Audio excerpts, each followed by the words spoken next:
বিশ্ব যখন অনেক দূর এগিয়েছে তখনও প্রস্তর যুগে পড়ে আছেন এক কৃষক, যিনি হাল চাষ করছেন ঘোড়া দিয়ে। নেই ট্রাক্টর, পাওয়ার টিলার, উন্নতি প্রযুক্তি, আছে সেই প্রাচীন রীতি। এমন চিত্র দেখা গিয়েছে কিশোরগঞ্জের করিমগঞ্জ উপজেলার জয়খা জলাবিল হাওরে। গ্রাম বাংলায় গরু মহিষ দিয়ে হাল চাষ করার প্রচলন থাকলেও উন্নতি প্রযুক্তির যুগে অনেকটাই বিলুপ্তির পথে। এ অবস্থায় ঘোড়া দিয়ে হাল চাষ করে এলাকায় সাড়া জাগিয়েছেন কৃষক কুকন মিয়া। কিদিরপুর গ্রামের এই কৃষক 4 বছর আগে 2টি ঘোড়া দিয়ে হাল চাষ শুরু করেন।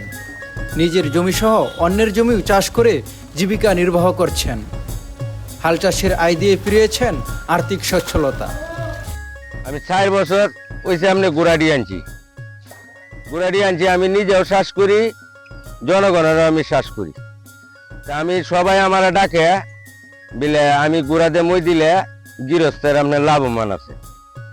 কারণ এই জন্য আমি খাওয়ার সময় পাই না, আল্লাহর মতে আমি এটা দিয়ে আমি এদিকেও খাওয়াই, আমিও বাল বাচ্চা লইয়া চলতারি, নুন ভাত 2টা খাইতারি।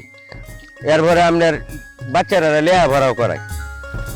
অন্য কৃষকরা বলছেন ঘোড়ার হাল দিয়ে জমি চাষে মাটির উর্বরতা বাড়ে, জমি বেশি খনন হওয়ায় চাষ ভালো হয়। এতে সার এবং অন্যান্য রাসায়নিকের ব্যবহারও কম লাগে। তাই এলাকায় অনেক কৃষক এখন পাওয়ার টিলার বাদ দিয়ে ঘোড়ার হাল দিয়ে জমি চাষ করেন। ঘোড়া দিয়ে চাষ করলে কি হয়, ক্ষেতের উর্বরতা বাড়ে, ঘোড়া মাটির তলে মাটিগুলা উড়াই প্যাক হয়, আঠমান মই বেশি দিলে সারও কম দেওয়া লাগে। আমার তো 7টা ক্ষেত আছে, এখন যে মেশিন আল না যায় এটি দিয়ে কুকন্ডে দিয়ে করাই।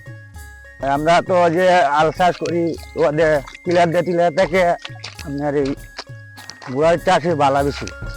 অনেক জমি আছে যেখানে পাওয়ার টিলার যেতে পারে না, অন্য ফসলি জমির ক্ষতি হয়।